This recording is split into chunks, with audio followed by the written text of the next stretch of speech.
Assalamu ala asrafil anbiya'i wal mursalin wa ala alihi wa sahbihi ajmain. Rabbi sahli sadri wa yassirli amri wahlul 'uqdatam min lisani yafqahu qawli. Amma ba'd.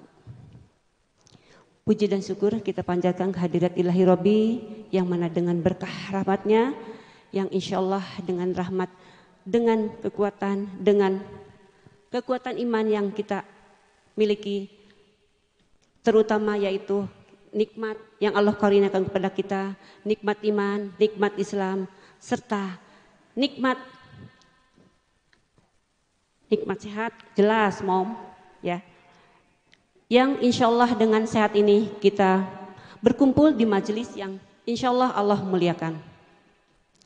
Tak lupa salawat serta salam kita panjatkan kepada Habibana Nabi Allah Muhammad sallallahu alaihi wasallam, kepada keluarga, kepada para sahabat, juga kepada tabi'in dan tabi'at, serta kepada penerus risalah. Dan semoga kita semua mendapat syafaat di yaumil akhir kelak. Amin, amin ya Allah ya Rabbal Alamin. Bu Ibu Daramang, Bu Agus, tos seueur eta dinu absensi 300?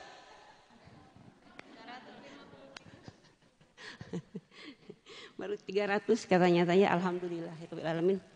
Baiklah Bu Ibu, saya sampaikan dulu susunan acara pada kajian sore hari ini, yaitu pembukaan yang tadi saya sudah sampaikan ya. Yang kedua yaitu tilawah, yang insya Allah nanti sama-sama ya menyimak.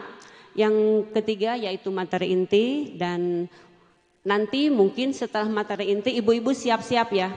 Sebetulnya ini door prize ini sebetulnya kita kembali ke niat ya. Bukan gara-gara door prize kita hadir di masjid ini, akan tetapi kita sama-sama akan bertolabul ilmi. Dan ini mah hanya penggembira tuh panitia, Bu Agus nggak tahu, saya juga nggak ngerti. Penggembira aja ya ibu-ibu dan penyemangat. Baiklah ibu-ibu, kita lanjut dengan acara yang kedua yaitu tilawah, yang insya Allah Ibu Yuli akan menyampaikan surat Al-Ahzab ayat 21 dan Al-Fil ayat 1 sampai 5. Mangga dipersiapkan dulu ibu-ibu ya. Dan sebelum kajian ini dimulai, kita membaca basmalah bersama-sama. Hilap Bu Ibu. Bismillahirrahmanirrahim. Saya kembalikan kepada Ibu Dudi, silahkan untuk membacakan kalam ilahinya.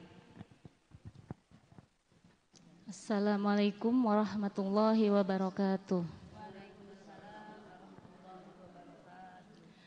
A'udzu billahi minasy syaithanir rajim. Bismillahirrahmanirrahim. Laqad kana lakum fi Rasulillahi uswatun hasanatun liman kana yarjullaha wal yawmal akhir wa dzakarallaha katsira. Aku berlindung kepada Allah dari godaan setan yang terkutuk dengan menyebut nama Allah yang Maha Pengasih lagi Maha Penyayang. Sungguh telah ada pada diri Rasulullah itu suri teladan yang baik bagimu, yaitu bagi orang yang mengharap rahmat Allah dan kedatangan hari kiamat, dan yang banyak mengingat Allah. Bismillahirrahmanirrahim. Alam tara kaifa fa'ala rabbuka bi ashabil fil. Alam yaj'al kaidahum fi tadlil. Wa arsala alaihim tayran ababil. Tarmihim bihidaratin min sijil.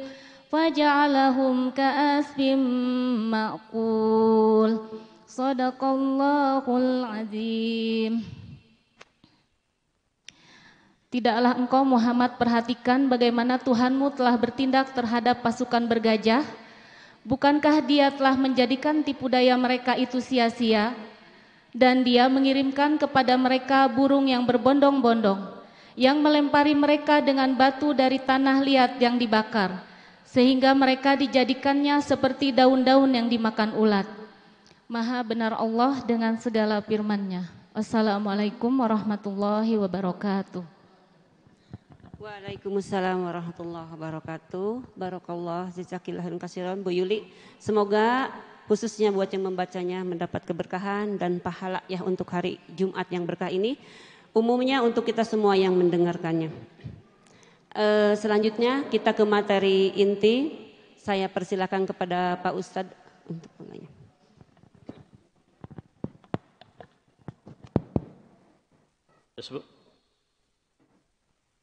Bismillahirrahmanirrahim. Assalamualaikum warahmatullahi wabarakatuh.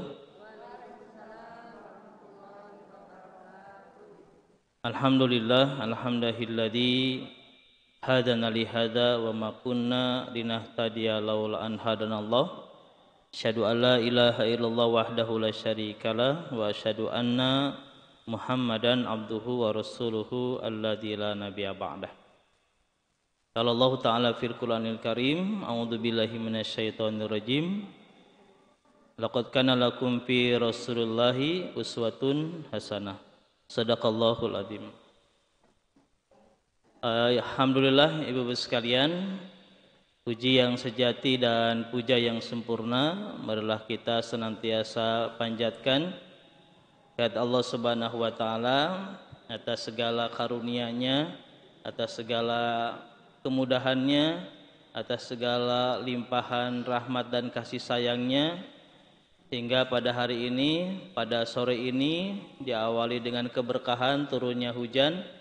Mudah-mudahan kita semua mendapatkan double keberkahan. Keberkahan dari Allah dalam bentuk hujan dan juga keberkahan ilmu, keberkahan usia dan juga keberkahan-keberkahan lain yang tentunya itu yang kita harapkan. Itu yang harus kita penuhi, itu yang harus kita kejar, itu yang harus kemudian menjadi cita-cita dan menjadi tujuan hidup kita. Sehingga dengan itu semua kita di hadapan Allah itu menjadi orang-orang yang berguna, ya, orang-orang yang senantiasa menjadikan hidupnya sebagai bentuk dari rasa syukur kita kepada Allah Subhanahu wa taala. Salam salam semoga senantiasa terus limpahkan pada Nabi kita, qudwah hasanah kita Rasulullah Muhammad sallallahu alaihi wasallam. Baik Ibu sekalian, insyaallah pada kesempatan sore ini saya diminta untuk sharing dengan Bapak Ibu. Kalau tadi ada Bapak wiosnya tong diprotes. Datos formatna kedah nyebut Bapak itu.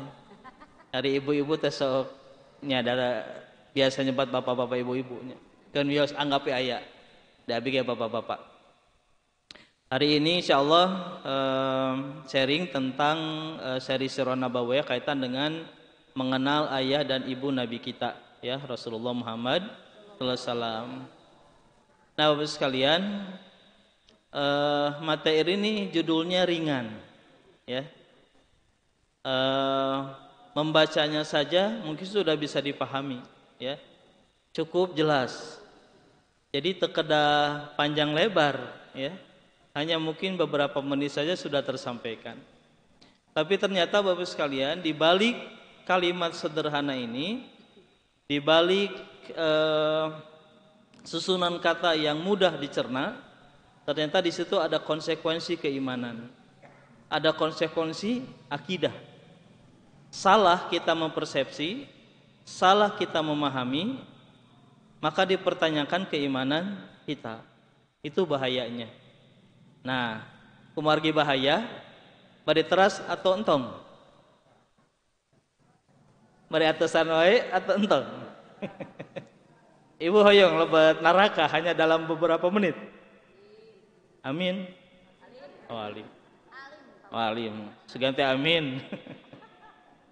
Nah, sekalian, kenapa ini saya sampaikan? Karena memang kemarin mungkin berapa tahun yang lalu Bu ya, ada penceramah kondang, ada mubalik terkenal yang kalau disingkat namanya inisialnya menjadi sesuatu yang kurang enak didengar, ya, karena asumsinya itu nantinya ke sesuatu yang kotor. Beliau menjadi apa Bu ya, menjadi terdampak namanya jadi tidak familiar lagi, undangannya jadi tidak ada, banyak diprotes oleh kalangan habaib dan yang lainnya disebabkan menyoal tentang orang tua Nabi Muhammad. Ya, itu makanya yang membuat saya juga menjadi khawatir, takut dan yang lain-lain. Ya, nah sebab itu Bapak sekalian, yang kita akan bahas adalah sesuatu yang informatif saja.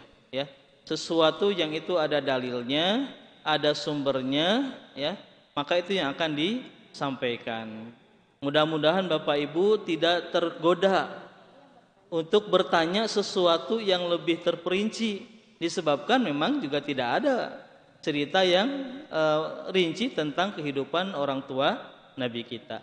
Ya, baik sekalian, sebagai pendekatan materi, saya bagi menjadi tiga materi lah gitu ya. Yang pertama kaitan dengan urgensi, yang kedua kaitan dengan silsilah, yang ketiga kaitan dengan hikmah. Ya, karena tentunya ketiga hal ini menjadi penting sekalian bagi kita supaya materi yang akan disampaikan itu tujuannya bisa tercapai. Nah, kaitan dengan urgensi sekalian, ini ada beberapa hal ya. Jadi kaitan dengan orang tua Nabi itu memang tidak ada dalam Al-Quran secara letter like, tidak ada secara implisit, ya, tapi eksplisit. Memahaminya itu berdasarkan tafsir.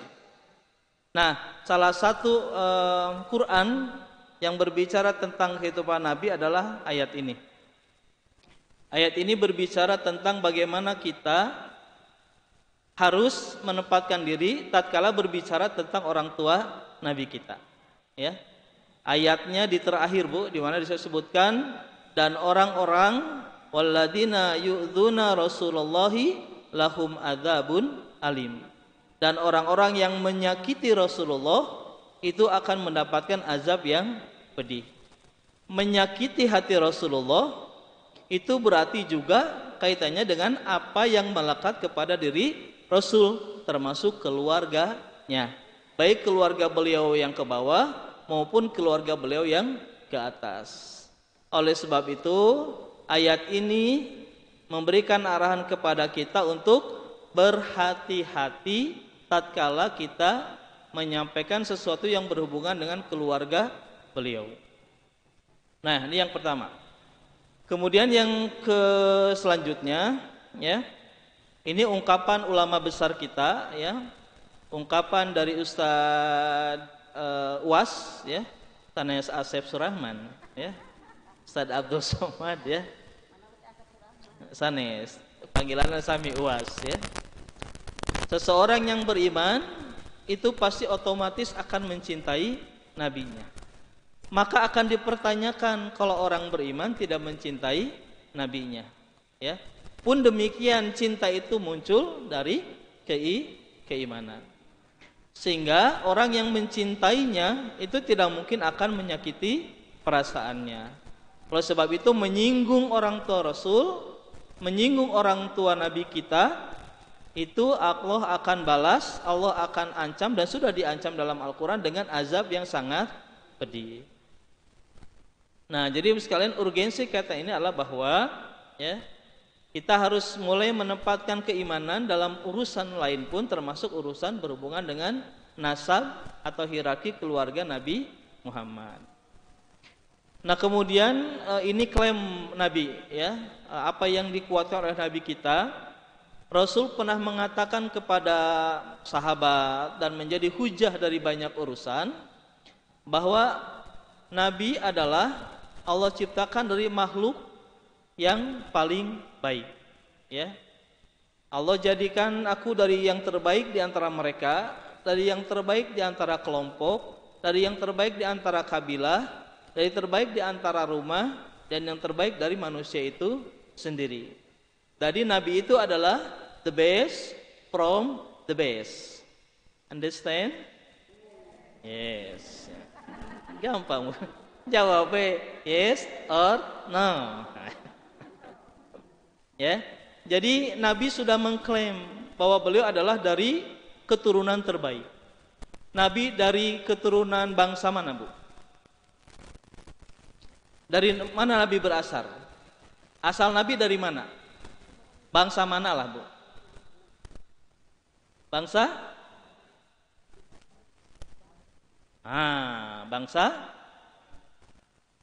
Bangsa Arab, ya. Nabi dari Arab. Berarti orang Arab adalah yang Allah ciptakan terbaik dari sekian makhluk Allah, terlepas dari perilaku mereka. Tapi asalnya Nabi dari Arab, dari situ ada kekuatan. Pilih, ya kita kan masih pemimpin sana Nabi dari orang Sunda, kan kita handap asor, ya. Sabari perang, punten, barenya najos, mangga kitu nabinya, ya. Bari Allahu Akbar, hayu orang perang, bareng gitu nya. Perang Sunda aku margi ya. Tapi kenapa dari Arab, Bu? Karena Arab itu memang punya karakter-karakter yang menguatkan tugas dan risalah beliau. Banyak hal. Nah, itu nanti dibahas di tema yang lain. Jadi Nabi berasal dari Arab, itu yang terbaik. Nabi berasal dari Kinanah, itu yang terbaik. Nabi berasal dari Quraisy adalah yang terbaik. Nabi berasal dari Bani Hashim adalah yang terbaik, ya. Oleh sebab itu, di sini bisa disimpulkan bahwa Nabi memiliki nasab yang terbaik dari yang terbaik. Itu sudah close, sudah selesai. Bahwa tidak mungkin Allah menciptakan, menghadirkan Nabi kita, para nabinya dari nasab-nasab yang tidak baik, ya.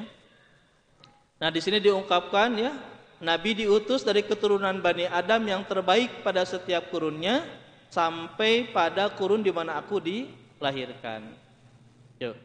Nah, kemudian juga sempat ada pertanyaan dari Raja Heraklius, ya, Raja Roma kalau tidak salah, ketika dia bertanya tentang seperti apa nasabnya Nabi Muhammad, ya. Dijawab oleh Abu Sufyan. Abu Sufyan ini masuk Islam, Bu, ya.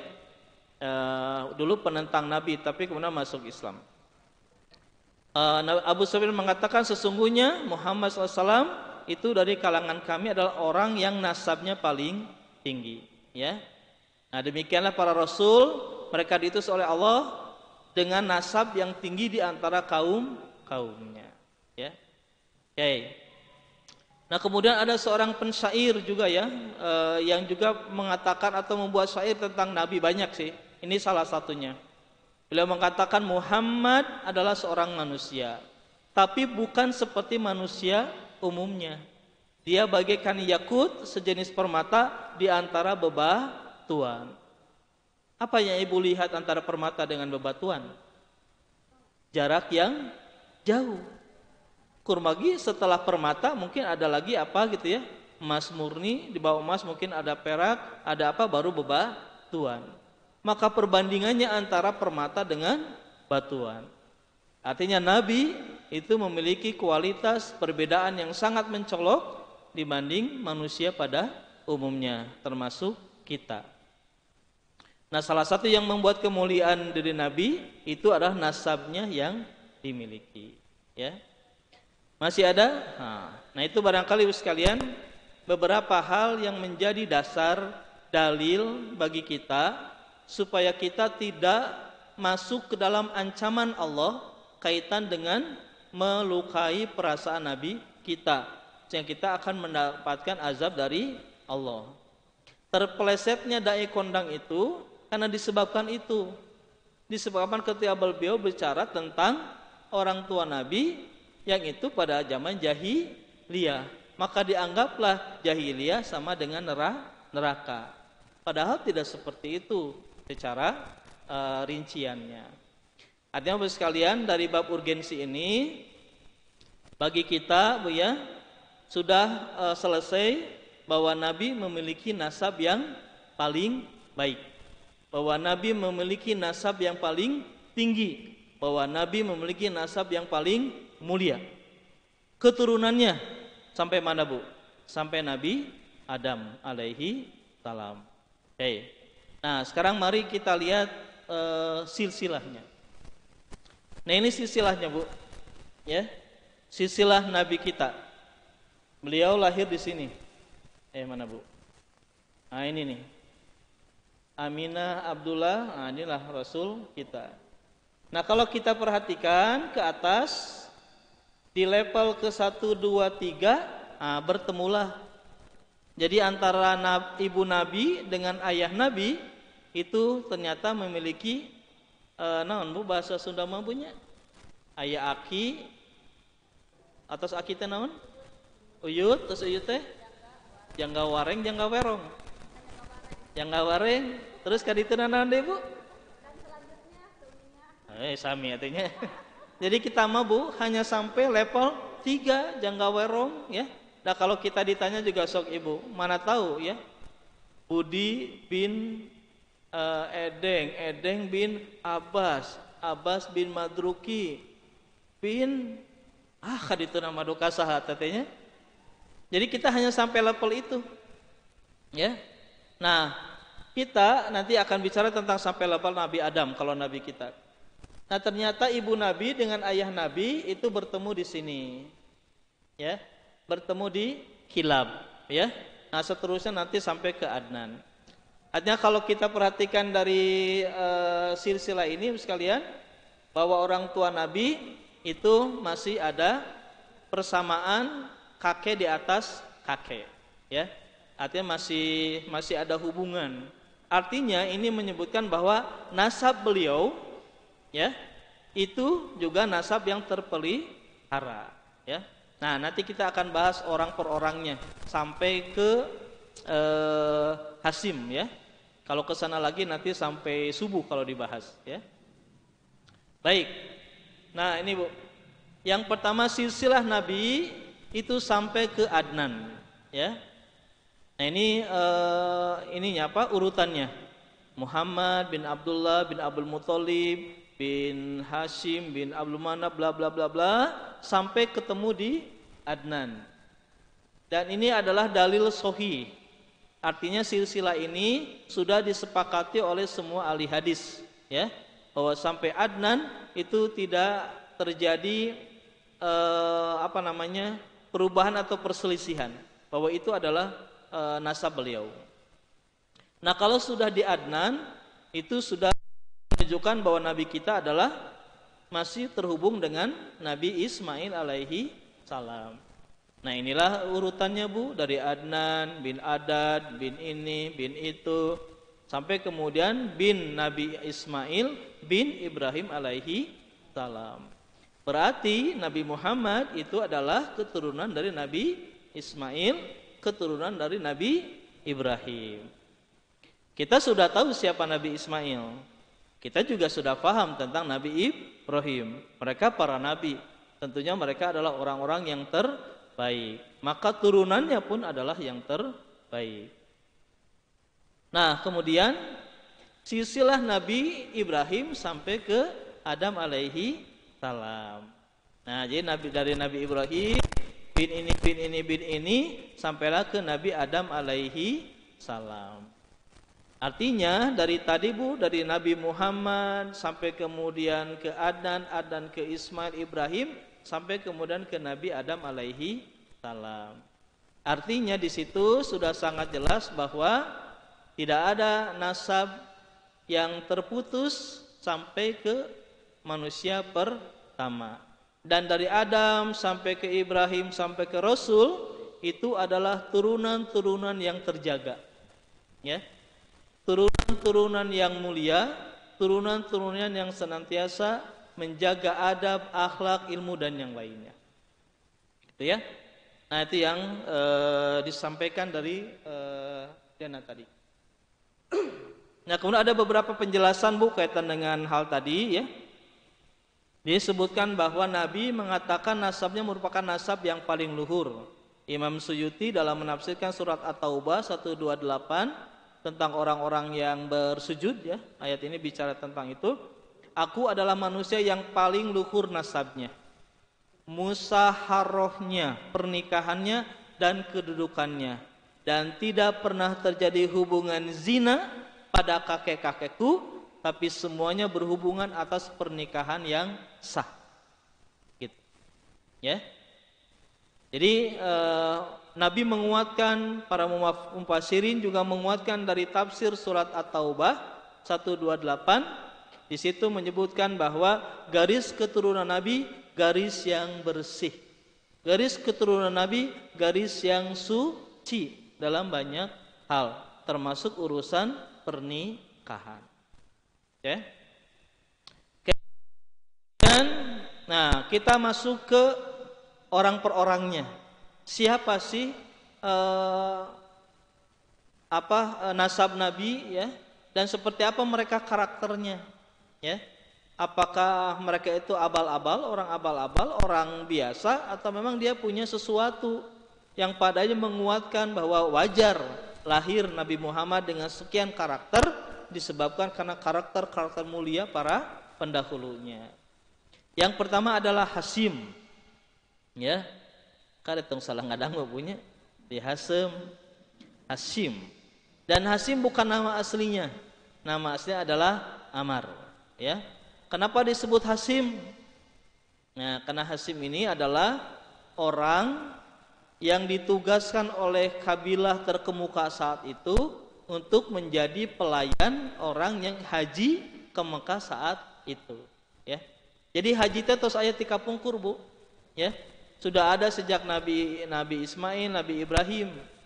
Tapi terjadi perubahan cara, termasuk di zaman jahiliyah Nabi sebelum beliau jadi Rasul, itu orang-orang yang tawaf itu tidak pakai pakaian. Jadi nya gitu tengah pakaian bu, bulucuna gitu, kukulidingan Ka'bah. Asumsi mereka itu adalah bentuk dari kesucian, ya.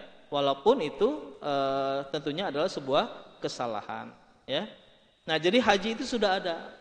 Nah, Amar ini, Hasim ini adalah petugas untuk membagikan air dan membagikan sop yang ditaburi oleh roti. Nah, kenapa dia disebut Hasim? Karena Hasim itu artinya orang yang ngabubukeun roti. You understand ngabubukeun? Yes, ya, ngabubukeun. Ya, eta we kumaha terjemahkan. Nah, itu bagian sehingga disebut Hasim, namanya Amar. Nah, itulah Hasim bu. Dan orang yang menjaga, orang yang melayani, orang yang memberikan kebaikan kepada jamaah haji, itu orang yang terpandang, orang yang terhormat. Berarti dia menguasai dalam tanda kutip seluruh aktivitas yang berhubungan dengan ibadah haji, ya. Mungkin di sini berbicara hanya memberi makan dan minum. Bisa jadi itu memberi juga pelayanan tempat tidur, kamar, istirahat dan lain-lainnya, ya. Nah, dari sini sekalian kita bisa lihat bahwa Hasim adalah orang yang memiliki kedudukan tinggi, terhormat, kaya raya, dan pastinya sangat dihormati, dikagumi oleh orang-orang Mekah saat itu. Disebabkan karena kedudukannya, disebabkan karena kekayaannya dan kedermawanannya, ya. Itulah Hasim, ya. Nah, kemudian Hasim ini kemudian menikah dengan perempuan dari Bani Adi yang bernama Salma binti Amar, ya. Nah, jadi dari pernikahan inilah kemudian lahir yang namanya Abdul Muthalib. Ya, nah jadi singkat cerita ketika beliau nikahnya baru beberapa bulan, beliau kemudian pergi berdagang ke negeri Sam. Nah, negeri Sam itu berapa negara bu sekarang? Nah, kasihan HP ku abi nu tiasa. Tapi dihitung sampai satu, gagal. Berapa negara Sam sekarang bu? Ada hadiah bu? Oke, sama. Ada berapa negara Sam sekarang? Sam itu dulu satu wilayah, tapi sekarang terpecah menjadi 4 negara. Pak aja bu. Yang ada Masjidil Aqsa, Palestina.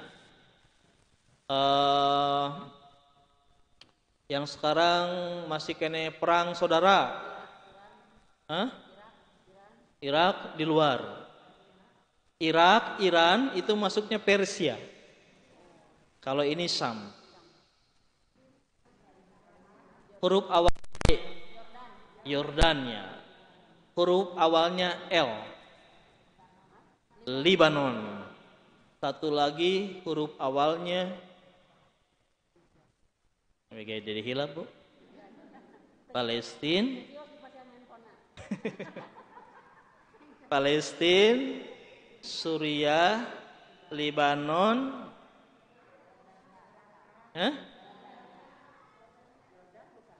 Iya, betul ya.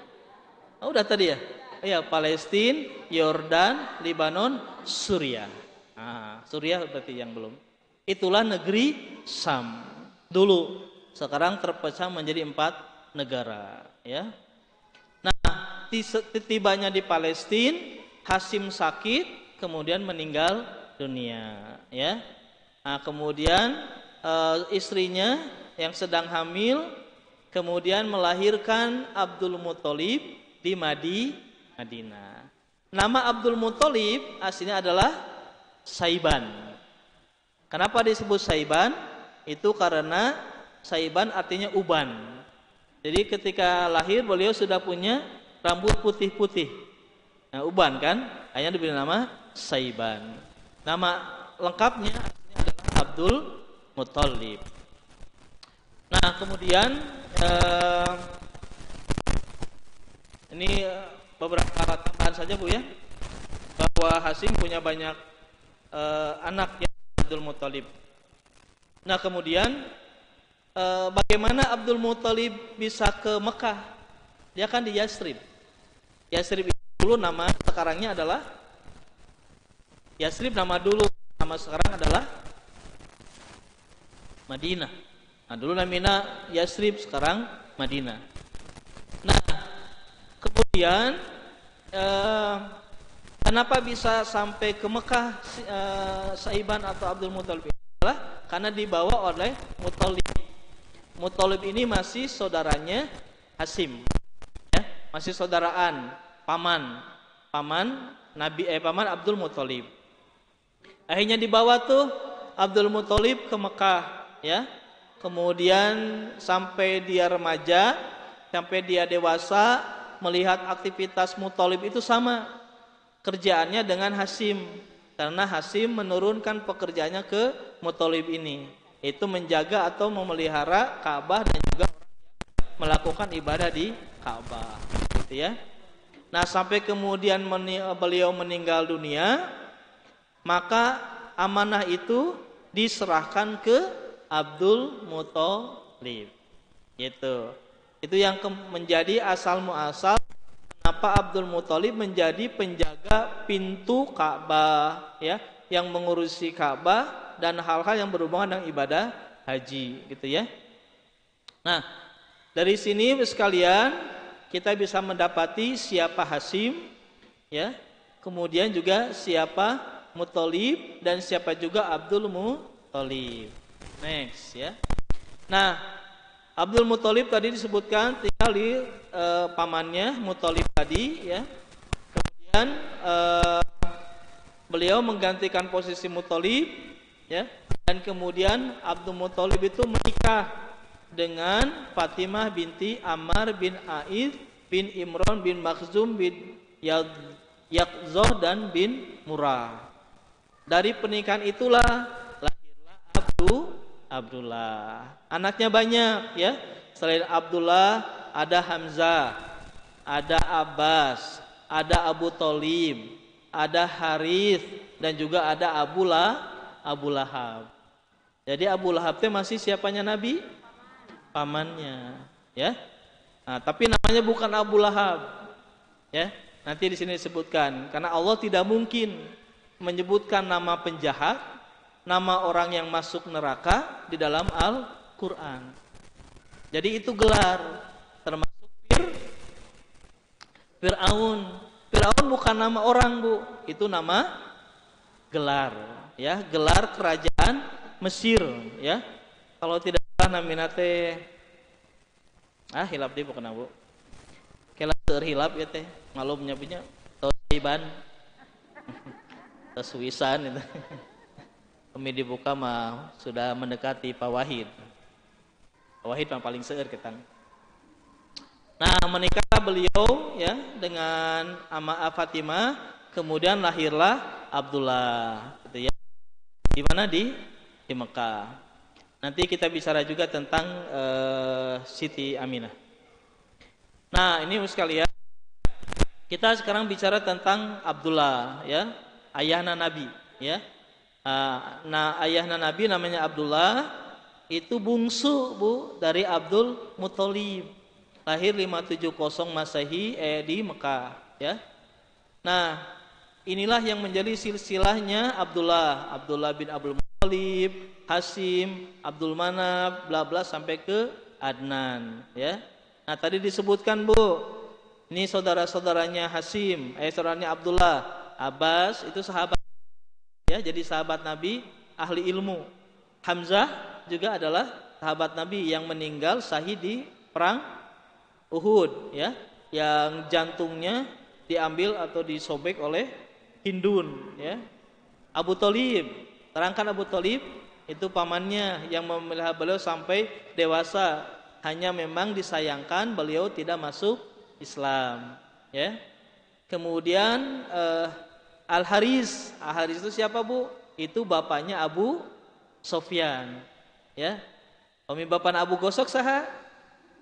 Aduh kamu teruskan ke Abu Gosok, ya. Nah, itu bapaknya Abu Sofyan itu Al-Haris, ya. Nah, Abu Lahab namanya Abdul Uzza. Nah, terang ibu Uzza? Uzza ya, orang Bandung dia Uzza. Ujang namanya. Lata, Uzza, Manat, bla bla itu nama berhala. Sehingga saat itu diberikan nama Abdul Uzza, ya. Ini kemudian saudara-saudara perempuannya. Nah, ada yang menarik di sini Bu, kaitan dengan memang ini sudah skenario Allah. Karena Abdul Muthalib itu sudah bernazar kalau anaknya yang ke-10 laki-laki, maka dia akan dikorbankan, disembelih atau dikubur hidup atau apapun itu, ya. Padahal dulu Bu, memiliki anak laki-laki adalah kebanggaan. Memiliki anak laki-laki adalah kehormatan. Memiliki anak laki-laki adalah sesuatu yang diinginkan dan diharapkan. Sebaliknya, memiliki anak perempuan saat itu adalah kehinaan. Memiliki anak perempuan saat itu adalah kesialan dan lain-lainnya. Makanya tidak sedikit anak perempuan saat itu dikubur hidup. Termasuk anaknya siapa Bu? Sahabat Nabi, khalifah ke-2, Umar bin Khattab, ya. Itulah kenapa dulu Umar bin Khattab itu kadang menangis, kadang tersenyum dalam waktu yang relatif singkat per detik. Kenapa? Nah, karena dia pernah membunuh dalam tanda kutip anaknya, tapi juga dia menertawakan ketika dia menyembah roti, ya. Sampai akhirnya rotinya habis karena dia lapar, ya. Dan dia tertawa, saya sudah memakan Tuhan saya, gitu ya. Tapi kemudian menangis kalau dia ingat tentang anaknya. Nah, tapi Abdul Muthalib ini bernazar kalau punya anak laki-laki maka akan dikorbankan. Qadarullohnya Bu eta teh ketika diundi anu kaluar teh nami Abdullah. Kan beliau teh mengundi antara Abdullah dengan unta. Ya, akhirnya diundi keluar Abdullah, sakali deui keluar Abdullah, sakali deui kagok Abdullah keneh Bu. Atur ada gagaro. Kenapa gagaro? Karena ternyata ketika Abdullah lahir, kecintaan Abdul Muthalib lebih besar dibanding anak-anak lain kepada Abdullah. Abdullah itu anak yang paling dicintainya, anak yang paling disukainya gitu. Tapi sudah bernazar, ya. Kan jadi sesuatu yang dilematis, ya. Dia berpikir mungkin pas lahir anaknya gimana, ternyata anaknya luar biasa. Akhirnya mau tidak mau karena sudah nazar digantikan sama unta, tapi yang keluar undian adalah Abdullah lagi, ya. Sampai sebelum beliau melakukan nazar itu, ini kabilah-kabilah saudara-saudaranya dari Bani Mahzum mencegah itu, ya. Akhirnya tidak jadi dinazarkan, diganti dengan 10 ekor unta. Ini skenario Allah, Bu ya. Coba dibayangkan Pami Abdullah kemudian dinazarkan atau mual ayah Nabi kita, ya. Nah, itu setelah itu Abdullah besar kemudian menikah dengan Aminah binti Wahab, ya. Siapa Aminah binti Wahab? Nah, ini nasabnya, Bu, ya. Lahirnya 557 Masehi, dari keturunan mulia, dari keturunan terhormat, dari keturunan dengan kabilah yang memiliki keistimewaan dan yang lainnya, ya. Dari Bani Zuhroh, ya. Wahab bin Abdul Manaf, nah ketemu di Abdul Manaf, Zuhroh, Kilab, sampai kemudian seterusnya. Beliau dilahirkan di Bani Zuhroh. Beliau adalah orang yang senantiasa menjaga kesuciannya, suka memperhatikan orang yang tawaf. Kemudian juga pastinya karena air Zam-Zam dekat, itu sering meminum dan juga melayani orang, memberikan air minum dari air Zam-Zam, ya. Nah, kemudian menikah dengan Abdullah di usia 24 tahun. Tapi kisahnya sama dengan kisah kakeknya, Bu. Di mana Abdullah ini meninggal di usia muda, usia kurang lebih 25 tahun, sedang perjalanan berdagang juga ke negeri Sam, tapi kemudian meninggal di Madinah. Itu ketika Nabi ada di dalam kandungan Siti Aminah, ya. Jadi Nabi sudah jadi yatim sebelum dilahirkan, ya. Jadi Nabi sudah tidak punya bapak sebelum beliau lahir, ya. Ini, ya, kemudian lahir tanggal 12 Rabiul Awal Nabi kita, ya. Dan Bapak Ibu juga sudah tahu bagaimana memperlakukan anak-anak saat itu, ya. Jadi Nabi ini karena memang dulu itu sudah berpikir tentang milenial, mungkin tentang kehidupan. Jadi dulu teh Mekah teh sudah metropolitan, Bu, dulu mah. Makanya setiap anak yang lahir itu suka disusukan di daerah pedalaman supaya dia bisa menghirup udara segar, supaya dia bisa makan dengan sesuatu yang bersih, supaya dia bisa meluas dan berpandangan luas. Tidak ada sekat-sekat tembok, tidak ada sekat-sekat gedung, tidak ada udara yang kotor. Maka dia tumbuh besar dengan segala kesucian dan kebersihan jiwa dan raganya. Jadi telami sareng ibu nate, ya, hanya beberapa bulan saja disusui. Itu juga dikembalikan disebabkan karena peristiwa pembelahan dada. Itu dikembalikannya karena itu. Kekhawatiran yang besar dari siapa, Bu, yang menyusuinya? Halimatus Sya'diyah, karena Nabi dibelah dadanya oleh orang sehingga khawatir takut, dikembalikanlah ke Siti Aminah. Qadarullahnya hanya beberapa bulan setelah itu, tatkala Siti Aminah melakukan perjalanan ke Madinah untuk berziarah ke makam suaminya, beliau sakit, kemudian menetap di sebuah tempat yang namanya Abwah. Disitulah beliau meninggal dunia. Berarti Nabi kita usia 6 tahun sudah yatim piatu, tidak punya ayah, tidak punya ibu. Itu, ya. Next, setelah itu Nabi dipelihara oleh before grandfather. Oh, yes. Ku kakekna Abdul Muthalib. Hanya berapa tahun? Dengan Abdul Muthalib berapa tahun? A 1, B 2, C 3, D tidak tahu.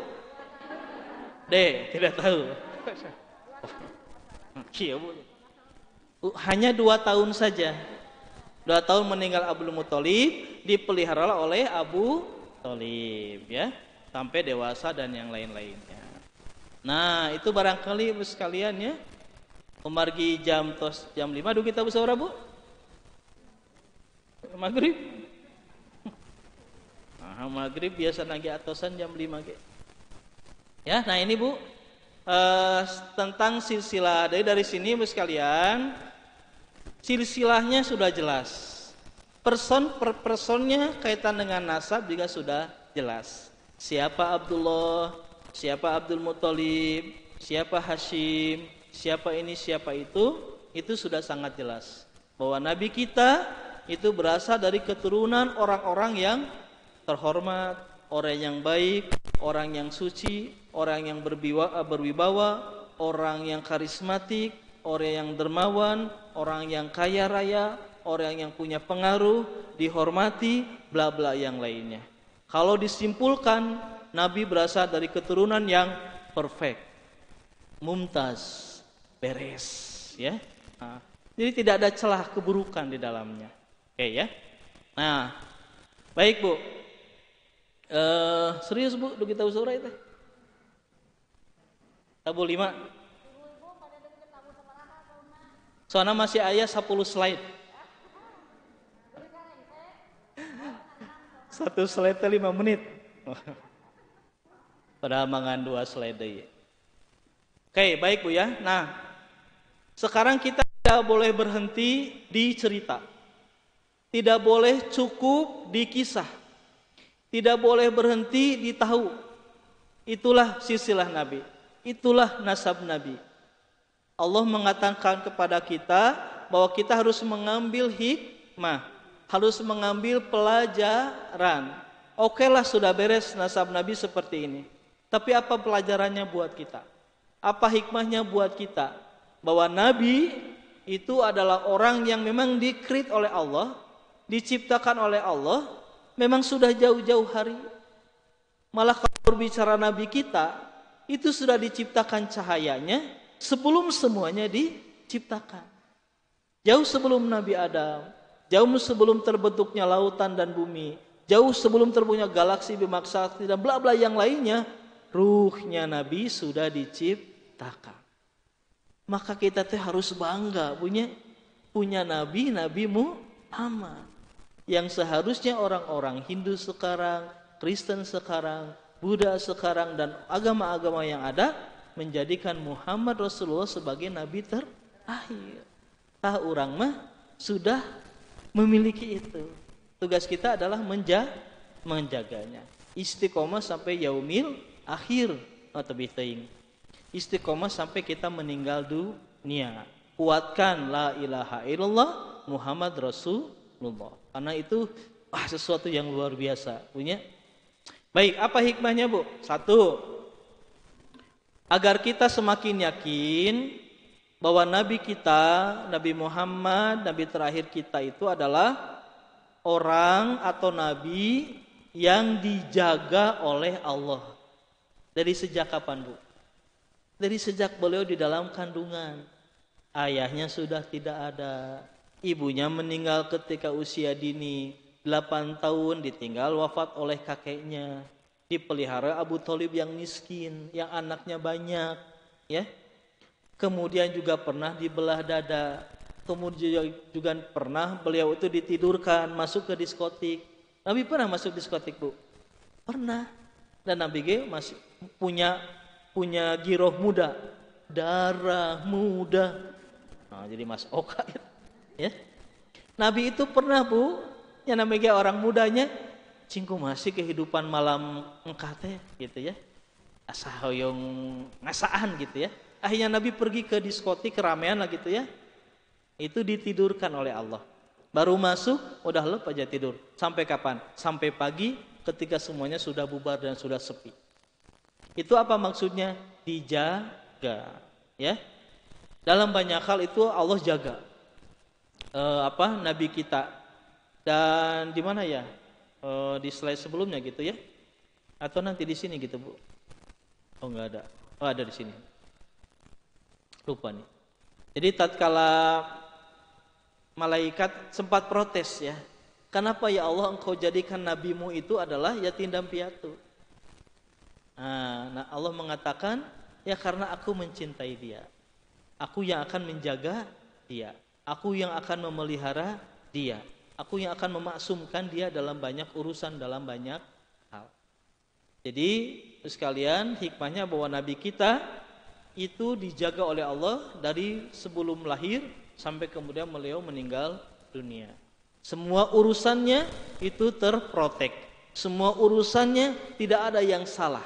Semua urusannya tidak ada yang keliru. Semuanya atas bimbingan Allah. Semuanya atas perintah Allah.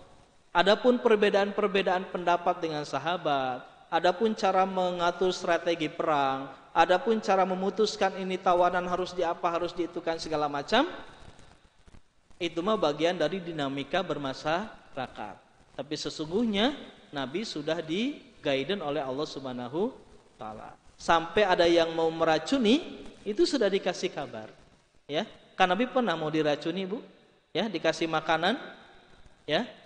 Sengaja kemudian terlihat enak, lezat dan yang lainnya, pada sesungguhnya di dalam ada racun. Itu Nabi dikasih oleh Allah, jangan dimakan. Ya. Kemudian Nabi melakukan perjalanan ke sana kemari, Nabi sudah dikasih tahu. Termasuk Nabi akan menang dan kalah perang, itu Nabi sudah dikasih tahu. Ya. Hanya karena beliau seorang Nabi, beliau seorang utusan Allah, maka beliau harus menjalani sebagai seorang manusia. Kenapa? Karena beliau adalah qudwah hasanah, uswatun hasanah, suri tauladan. Kita tidak akan punya contoh kalau Nabi tidak melakukan. Itu Bu ya. Nah jadi Bu, perjalanan Nabi kita dari awal sampai akhir itu terjaga dan dijaga oleh Allah. Kemudian selanjutnya, ini kaitan dengan pentingnya nasab. Asal usul itu menjadi penting. Baik misalnya menghafalnya, baik mengetahuinya itu penting Bu. Kumargi ada kejadian di saudara saya jauh lah gitu ya, di mana karena mereka tidak pernah ada acara atau tidak pernah mengenalkan ini pamanmu, ini kakekmu, ini saudaramu, ditakdirkan yang ini laki-laki yang itu punya anak perempuan, ada hubungan asmara, ya, data apal eta teh saudara. Ketika berkumpul, barulah tahu bahwa kamu teh saudara dengan ini teh, dan saudara-saudara dekat, tidak mungkin lanjut ke jenjang pernikahan. Apa yang terjadi nanti kalau kemudian menikah, Bu? Menikah sesusuan, menikah satu nasab, seturunan, memang tidak ada masalah dengan pernikahannya, tapi ada masalah dengan keturunannya, ya. Bisa cacat, bisa ada yang berhubungan dengan perbedaan darah dan segala macam. Nah, jadi penting Bu kita teh ya mengetahui siapa nasab kita, siapa kakek kita, siapa supaya kenal, oh itu saudara, oh ini bukan saudara. Ketika tadi terjalin satu hal yang berhubungan dengan nanti pernikahan, nah kita kan sudah bisa menjaganya atau dan yang lain-lain. Itu Bu ya. Nah, kemudian juga pentingnya menjaga nasab kita, ya. Makanya upami dina urang kan aya bibit, bobot dan bebet, ya. Pentingnya kita mengetahui siapa si A, siapa si B, kamu itu siapa, keturunan siapa dan yang lainnya. Karena DNA-nya itu pasti akan mengalir. Itu kapan urusan itu akan dengan kita, Bu? Tatkala kita punya anak gadis dan kita punya anak bujang. Yang nanti urusannya dengan pernikahan di antara mereka. Kita harus tahu kamu dari turunan siapa, siapa orang tua kamu, siapa sampai aman itu semua, ya. Karena kalau sudah terjadi, nah kita kan tidak bisa kembali ke masa sebelumnya, ya. Dan juga memang Bu harus dipastikan kaitan dengan kenapa Allah menghalalkan nikah dan melarang mendekati zina. Karena dampak dari zina ini sangat luar biasa.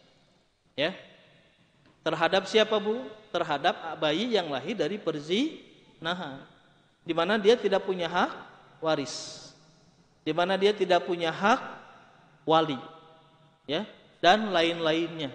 Betapa menderitanya mereka yang mereka tidak jelas siapa nasabnya, ya. Nah ini kemudian menjadi hal yang harus diwanti-wanti, dijaga, diproteksi di zaman sekarang yang memang serba terbuka, serba open dan yang lainnya, yang memungkinkan generasi kita itu melakukan hal-hal yang barangkali tidak kita inginkan, ya. Maka ini menjadi dampak kalau nasabnya menjadi tidak baik, tidak benar, ya. Gitu Bu. Nah ini masuk ke tentang hikmah. Mungkin ini lebih banyak kepada kenapa Nabi yatim piatu, Bu ya.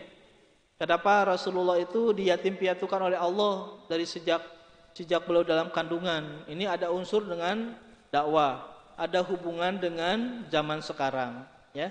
Salah satunya adalah supaya nabi kita, Bu ya, tidak ada atau tidak mendapati tuduhan-tuduhan dari Islamfobia, mereka yang tidak suka Islam, ya, bahwa nabi dipersiapkan oleh ibu dan bapaknya. Gitu. Karena nabi membawa risalah besar, bahwa nabi membawa agama Islam, bahwa nabi membawa Quran, bahwa nabi membawa perintah akhir zaman. Tidak mungkin kemudian kita menjadi percaya disebabkan karena ada ayah dan ibunya.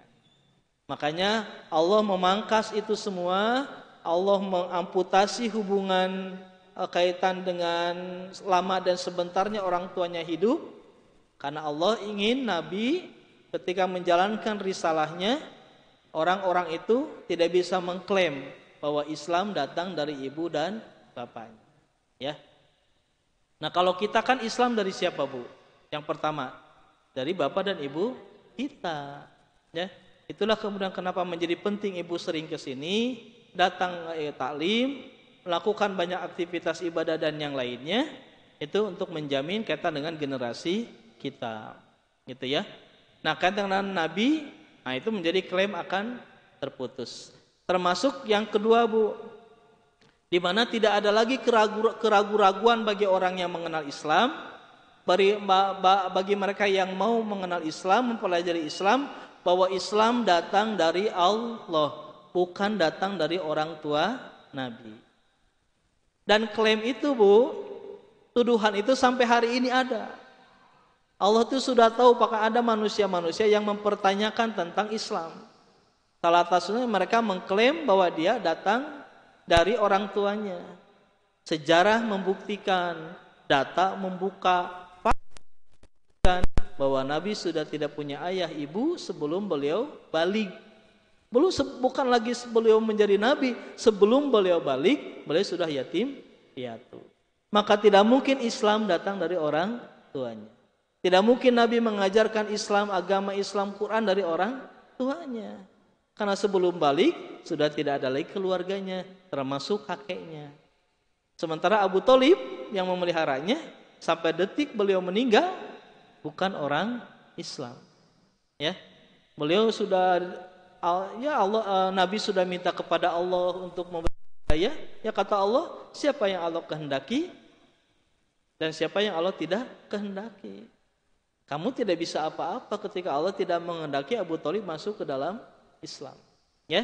Nah, akhirnya di situ menjadi jelas orang-orang yang selama ini masih fobi Islam atau yang mau belajar Islam, semakin jelas bahwa dakwah Nabi, bangunan Islam, bangunan dakwah Nabi bukan ada atau tidak ada urusan dengan orang tuanya.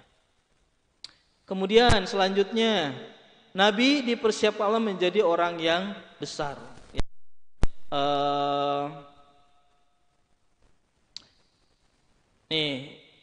Nabi ditempatkan dalam keadaan yatim agar kelak di kemudian hari ia menyadari bahwa kemuliaan dirinya berasal dari Allah, bukan karena orang tua atau hartanya, ya. Padahal Nabi dari kalangan orang kaya, bukan, Bu? Kaya Nabi itu. Abdul Manafnya, Hasimnya, Abdul Muthalibnya kaya. Dan Abdullah itu adalah pedagang, pebisnis. Mungkin miliaran saat ini hartanya, ya. Tapi semua itu tidak boleh menjadi sesuatu yang menyadarkan Islam. Tidak boleh kemudian itu menjadi sesuatu yang bahwa Islam berangkat dari itu semua. Bahwa naiknya Nabi kita ke puncak tertinggi, di hierarki tertinggi dari kemuliaan dan kesucian, disebabkan karena kekayaan, kehormatan, harta dari orang tua dan turunan-turunan. Allah ingin menegaskan bahwa kemuliaan Nabi didapatkan dari Allah Subhanahu wa Ta'ala, ya. Lalu kenapa atubu Nabi kita rumahnya kecil? Nabi kita rumahnya RSSSSSSS, ya, susah selonjoran, ya. Rumahnya Ibu terang sabaraha kali sabaraha? Hanya 3 kali 3 sekitar. Padahal Nabi itu kalaupun mau jadi orang kaya bisa, ya. Nabi itu tinggal minta, ya Allah, aku gunung emas di Pasihan. Ya Allah berikan aku lautan apa, diberikan. Tapi Nabi memilih sederhana. Nabi memilih lebih tidak ada dalam kemewahan. Kenapa Bu? Karena Nabi itu adalah contoh buat kita. Nabi lebih mementingkan urusan akhirat, balasan akhirat dibanding balasan dunia. Karena dunia sementara, ya hanya sebentar. Oke, lanjut 5 menit lagi. Agar ia menyadari bahwa manusia dapat menjadi mulia hanya karena diangkat menjadi mulia oleh Allah. Ya, kekuatan bukan dari orang tua, bukan dari ayah ibunya, tapi semata-mata dari Allah Subhanahu wa Ta'ala. Ya. Oh yang ini nih Bu, yang tadi ya ketika Allah mengatakan kepada Nabi, ya, jangan engkau sesali akan takdirmu, bukankah aku sendiri yang telah merawatmu, aku sendiri yang menjagamu dikala kau kecil dan yatim. Janganlah engkau kira aku Allah melupakan serta menelantarkanmu ketika engkau tumbuh besar. Maka terlihatlah perbedaan karunia ilahi terhadap kekasihnya dibanding karunianya terhadap selainnya, ya. Jadi ini sudah garansi ya dari Allah bahwa Allah akan menjaga Nabi kita, memeliharanya dari banyak hal lah, itu dijaga oleh Allah Subhanahu wa Ta'ala, ya. Makanya tadi Bu cerita tentang Nabi dibelah dada, Nabi ditidurkan, Nabi dihindarkan dari racun, Nabi dijaga dari kejaran orang kafir Quraisy, Nabi dijaga dari bencana dan lainnya. Itu bentuk dari bagaimana Allah menjaga kekasihnya, bagaimana Allah menjaga orang yang dicintainya, ya. Makanya Bu dalam Quran kalau kita dengar tentang salawat Bu, ya ayyuhalladzina amanu shollu alaihi wassalam. Jadi Allah saja bersolawat kepada Nabi, dan tidak ada ayat selain itu yang Allah bersolawat terhadap nabi-nabi yang lain. Artinya kedudukan Nabi kita, Nabi Muhammad itu memang ada di paling tinggi, ya. Nah kemudian ini ketika ayah Rasul wafat, malaikat bertanya, ya, ya Rob, kenapa engkau biarkan nabimu, kekasihmu terhadap keadaan yatim? Allah menjawab, aku sendiri akan menjaga, menolong, memperhatikan serta merawatnya. Langsung oleh yang maha pemelihara, langsung yang maha kuasa, maha berkehendak, maha memiliki maha yang lain. Nabi dijaga oleh yang maha, ya. Jadi tidak ada kerisauan di dalamnya, ya. Kemudian agar Nabi tidak terikat dengan hak serta kewajiban sesama makhluk, ya. Misalnya hak terhadap orang tua, hak terhadap ibu bapaknya, kewajiban yang lain Nabi terputus, ya. Tidak ada hubungan. Kan kita sama Bu, ya. Kalau kita anak, kita punya orang tua kita punya jasa, ya kan? Dan kalau orang tua kita punya jasa, berarti kan ada tuntutan kita untuk membalasnya, walaupun tidak pernah bisa terbalaskan. Tapi kan minimal, oh ya orang tua kita yang menghidupi kita, memberikan pendidikan, menikahkan, bla bla bla. Jadi ada rasa mereka sudah membuatnya seperti ini. Tapi Nabi tidak. Kenapa? Ya Nabi tidak kenal siapa ayahnya. Nabi juga tidak begitu dekat dengan ibunya, karena hanya beberapa bulan meninggal. Artinya Nabi tidak merasakan bahwa mereka berkontribusi terhadap banyak hal gitu, ya. Nah, sehingga Nabi menjadi terjaga dari sisi ketergantungan dengan makhluknya. Terakhir kalau tidak salah ini membuktikan bahwa kemuliaan Islam dicapai oleh kekasih murid dari usaha Nabi sendiri, bukan karena nasab, harta maupun tahta dan yang lainnya, ya. Nah, itu barangkali sekalian, habis, ya. Beberapa hikmah yang barangkali bisa kita petik, ya, dari silsilah Nabi, dari keturunan Nabi, dari kita mengenal ayah dan ibu Nabi. Setelah ini kita sudah paham, kita sudah tahu bahwa Nabi kita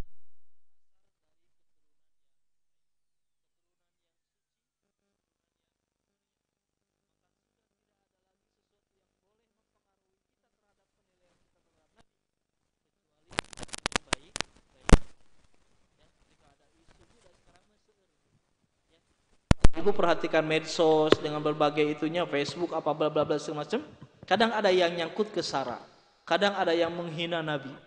Terakhir siapa yang menghina Nabi itu, Bu? Yang ibu suka nyanyi kuch kotae India atau apalnya kuch kotae-nya dari utaranya. Pada mas sering tuh ya. Dua politisi India itu menghina Nabi kita. Ya. Nah, kalau kita tidak tahu, Bu, kita tidak mengenal Nabi, mungkin kita mengiyahkannya atas perkataan mereka, berarti kita menyetujuinya. Berarti sama saja dengan mereka, ya. Nah, jadi Ibu close sudah. Kalau yang membicarakan tentang keburukan Nabi, maka itu adalah kedengkian, kesombongan, hasad, dan yang lainnya.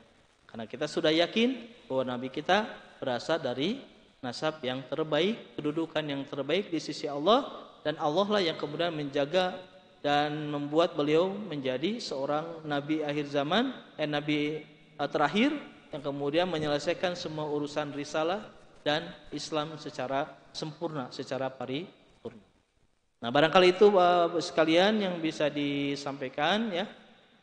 Yang mudah-mudahan tadi ya kita tidak ini hanya sebagai penguat saja, Bu ya, sharing saja. Setelah itu kita tidak lagi berdiskusi ya kaitan dengan banyak hal sampai dasar-dasar tentang orang tua Nabi kita. Allahu a'lam bishawab. Terima kasih atas segala perhatiannya. Mohon maaf kalau ada hal-hal yang tidak berkenan. Aqulu qouli hadza wa astaghfirullahi wa lakum. Assalamualaikum warahmatullahi wabarakatuh. Waalaikumsalam warahmatullahi wabarakatuh. Jazakallahu khairan Pak Ustadz atas ilmunya. Masya Allah ya ibu-ibu, kalau udah mengupas tuntas tentang Sirah Nabawiyah, kayaknya kita teh betah ya. Baiklah ibu-ibu, kita jadikan ya pelajaran yang barusan ini, kita tidak usah bosan dan jangan bosan dengan tentang kenabian kita. Semoga kita semakin mencintai dan menjadikan suri tauladan buat kita semua ya. Baik ibu-ibu, ini ada ke sesi tanya jawab ya. Ada 2 penanya dari ibu-ibu, silahkan. Dan ada juga 2 pertanyaan dari Bapak Ustadz. Mangga, kayaknya dari ibu-ibu dulu silahkan. Dipersilahkan untuk yang bertanya tentang materi tadi ya. Silahkan. Butut, ada hadiahnya loh. Ayo, siapa?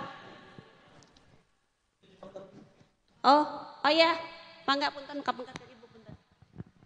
Oh ya, boleh silakan. Soalnya sambil milih. Oh, milih. Silakan. The first.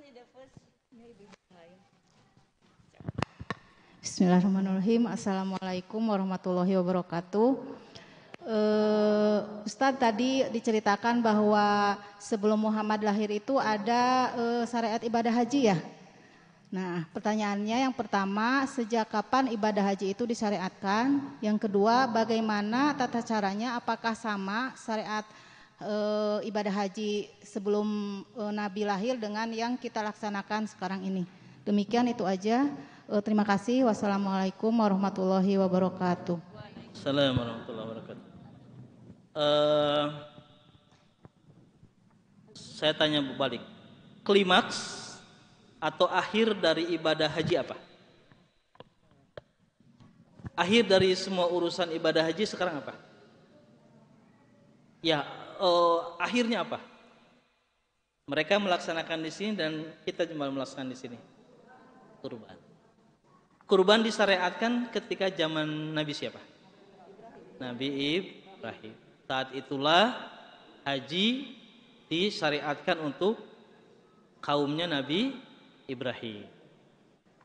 Tata caranya apakah sama? Pastinya beda, ya. Tapi tidak ada literasi, tidak ada informasi, tidak ada bukti bagaimana mereka melaksanakan ibadah haji saat itu, ya. Karena memang tidak ada dokumennya, ya. Tidak ada hard disk, tidak ada ngirim WA, ya.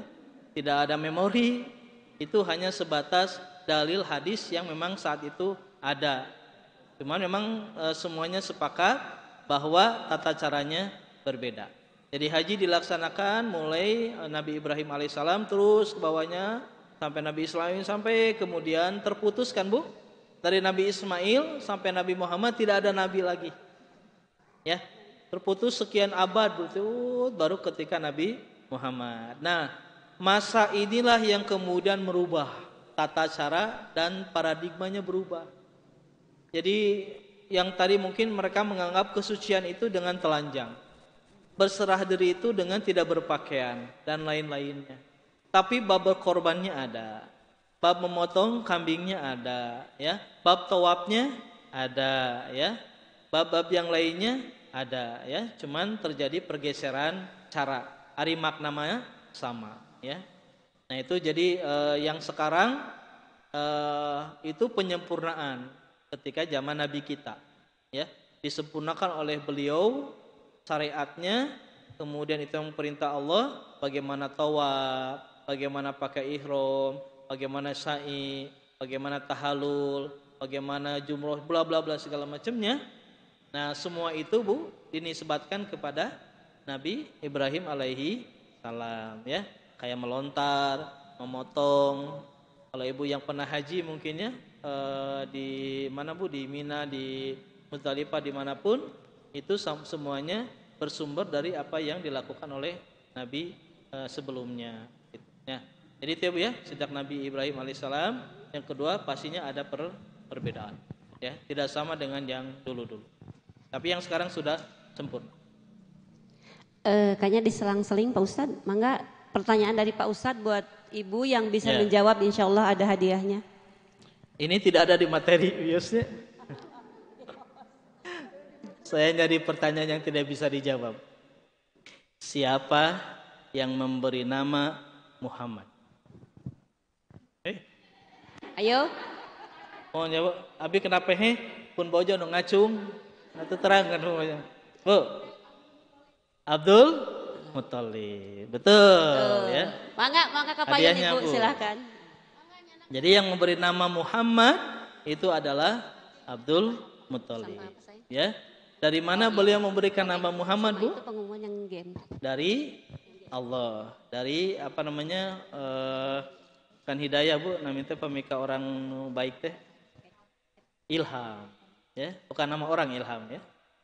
Nah, kemudian muncullah kenapa bukan nama Muhammad, itu asing. Tidak pernah ada orang-orang Arab namanya Muhammad. Ya. Tapi nama Muhammad sudah ada di Injil. Sudah ada di Taurat, sudah ada di Zabur. Sudah ada di Weda, sudah ada di kitab Hindu, sudah ada di kitab-kitab yang lain. Namanya aja beda, tapi intinya sama. Itu nanti pertanyaan kedua. Ada lagi atau langsung saya tanya lagi? Boleh Pak Ustadz silakan. Tinggal Pertanyaan nanti. kedua, masih nyambung. Apa arti Muhammad? Apa arti Ahmad? Ketika Abdul Muthalib ditanya, Ayo, "Wey, tidak boleh buka kenapa Google, ente kasih tidak nama boleh." cucu ente Muhammad?" Iya. Ayah tuh politik. Tidak. Siapa? Mangga. Siapa, Bu? Ayah, siap yang mengangkat Kenapa? tangan, mangga. Terpuji. Oke. Terpuji. Tapi belum Sempurna. sempurna. Masih ada lagi enggak? Mangga, siapa satu lagi barusan yang mengacung Kalau tidak ada daerah lagi pinggir? berarti dapat hadiahnya. Ya? Oh, sama jawabannya. Sama. Ada lagi? Ada lagi? Saya itu sampai Selain terpuji, tertinggi. Masih sama tapi belum sempurna. Dipercaya masih belum sempurna. Oke, saya hitung sampai satu. Dah. Jadi Bu, nama Muhammad, Ahmad, ketika Abdul Muthalib ditanya kenapa dikasih nama itu, dia ingin anak ini, Muhammad ini dipuji oleh yang di langit, ya, dan kemudian dihormati oleh yang ada di bumi. Itu nama Muhammad, ya. Jadi di dua itu dekat, pasti dekat, ya. Kasih Bu Jon hadiah, kunci mobil, Bu. mangga silakan Ibu. Via Jadi, WA kunci mobilnya. ya, disahkan ya, terpuji juga itu bisa dapat hadiah. Sah. Mangga, silakan ke depan. Ya, sudah Bu, dua ya. Ya, sekarang tinggal dari ibu-ibu. Satu pertanyaan lagi, mangga ibu-ibu. Enggal ya tos bade maghrib. Mangga ibu-ibu, satu pertanyaan lagi dari ibu-ibu, mangga.